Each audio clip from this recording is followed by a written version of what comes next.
But girls, how you doing? Let's do another pickacard, and today is going to be what are they doing? Okay, so yes, I'm very red, I know. It's like, damn. Okay, so wake up.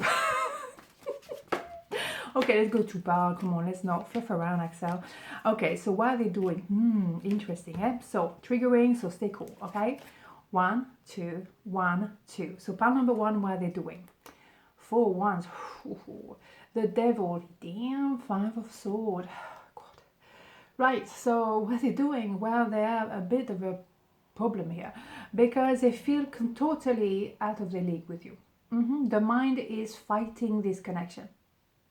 Because you are the 11-11, the twin, you are someone who, I don't know, it's just click between you two, and maybe nothing happened yet, but the intensity of that encounter has been amazing. It's a roller coaster. He pushed you to develop yourself, to reveal yourself to yourself. So it can be powerful, okay? Because on the other hand, they're still with a codependency, they're still maybe with a toxic and a karmic relationship, maybe they're married to that person, is an attachment.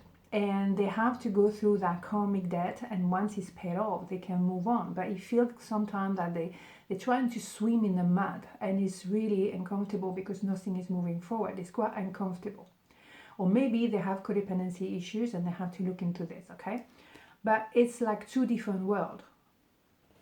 So what they're doing now, they're probably thinking, I don't know how to extract myself from the karmic and go for my twin. Absolutely. Let's have more information.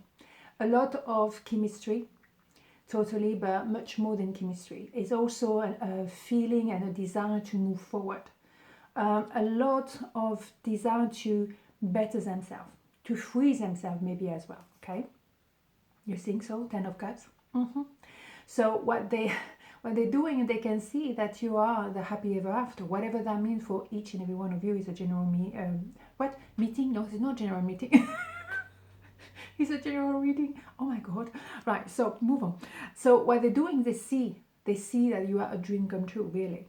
But how do they reach you? Okay. So yeah, they are definitely in between two.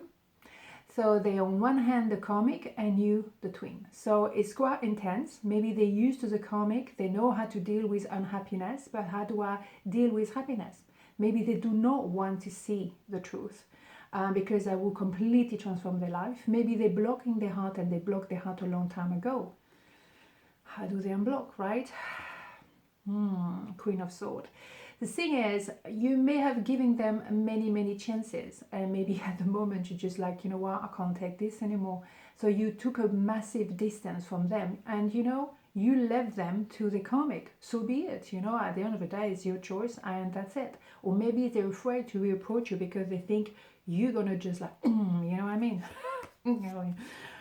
But they want to restart with you, and they want to restart long term. There is a need to really work it out here. But if they want to replant the seed, they have to elevate themselves. They have to also finish to pay that karmic debt, and that can take a while.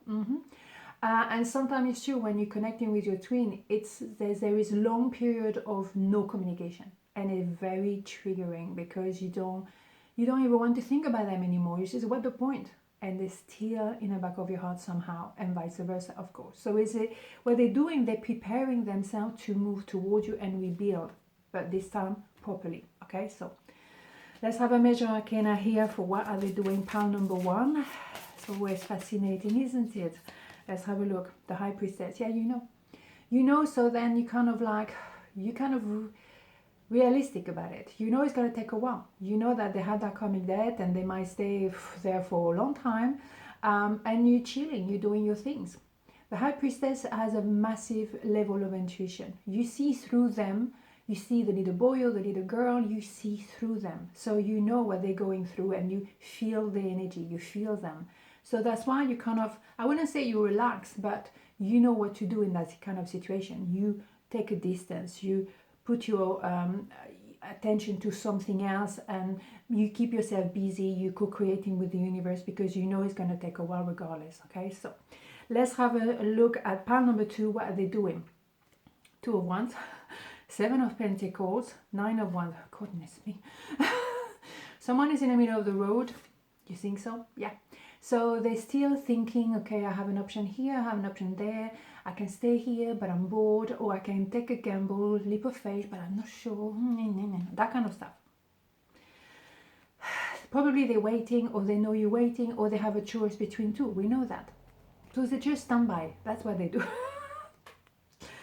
But it's difficult. It's not that straightforward. It's not that easy. Not doing anything, not making a decision. It is not always an easy decision because you're still unsatisfied. You know there is something unfulfilled in your life. You're not feeling at peace. You're not in the middle because it's balanced equally with the scales. No, you are in the middle because you don't know what to do. So you are uncomfortable, or maybe they are uncomfortable, sorry. So there's a need of reverse, of course, because they cannot stay like this forever. It becomes more and more uncomfortable. And also we have the 9 of Wands, so then they have to go to the 10 of Wands, and they have to make that decision. You have to drop something. The thing is, they have to finish maybe that karmic debt. Maybe they have to finish to be with that person in order to give birth to themselves. Okay, so they have to go to the end of the story, of course. Yes, they definitely put their head in the sand. They don't want to actually open their eyes. They don't want to take any decision or any responsibility. They put everything under the carpet. I don't want to look into this. Okay, fine. It's a choice. Yeah, but the thing is, the truth is going to come out. Introspection is going to be inevitable. What they have with you, or the potential what they have with you, is quite intense. But they need to rethink, and a lot of emotion come to the surface. So that's what they're doing at the moment. They're feeling those emotions. They're experiencing them, and maybe it's all the emotion from childhood, from trauma, for whatever, and they have to go through them. You have to, if you clean a bucket, a dirty bucket, first you have all the dirt coming out. You have to experience that, and then the water becomes clear. Here we go. But you have that discomfort to start with. Fair enough. You think so? Ouch. Yeah, but in my opinion, they're finishing a cycle here. 10 of Swords, they had the 9 of Wands, they're going to get to 10 of Wands, and then they're going to have the Ace of Wands, the Ace of Swords. They're going to know what they want, what they don't want. But what they're doing at the moment, they're clearing all those emotions. They're purging maybe as well. Yeah, they took their time. They really took their time. But yeah, because they were running away from the emotion. Because they knew if I tackle this issue, it's going to be, oh my God.